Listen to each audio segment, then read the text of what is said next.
अस्सलाम वालेकुम दोस्तों। ड्रामा सीरियल वीरन जी वस्ती ड्रामे में छा थींदो। चंड्रो की शामिर सां शादी करण में राज़ी थी पवंदो। शिरोज खान शामिर जूं पाणू पटराइण जी कोशिश कंदो।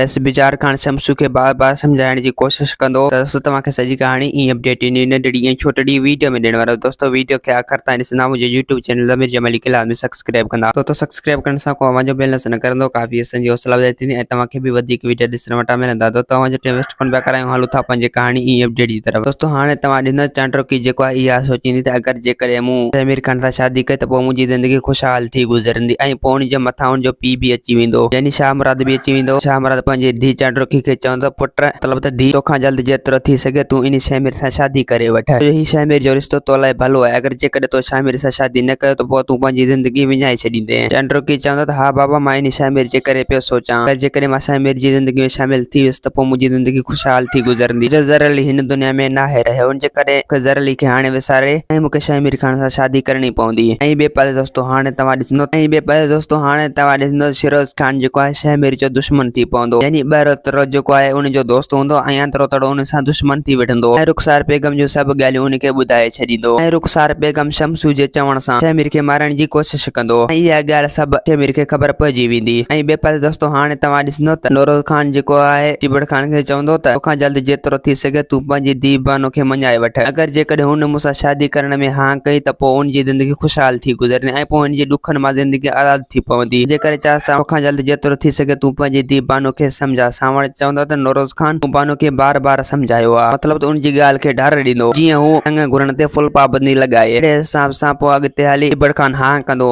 ऐं पोइ नौरोज खान ॾाढो ख़ुशि थी पवंदो। नौरोज खान चवंदो त चाचा साईं इहे तव्हांजूं महिरबानियूं आहिनि, तव्हां शादी लाइ हाँ कई, जीअं मुंहिंजो ऐं मुंहिंजी बानो जो जोड़ ठही पए। दोस्तों उम्मीद त कहाणी आई हूंदी, बाक़ी पसंदि असांखे ॾींदा। हाणे जा त वरी तव्हां सां मिलंदासीं की नई वीडियो में। जेसीं ताईं पंहिंजो ख्यालु रखंदा। खुदा हाफ़िज़।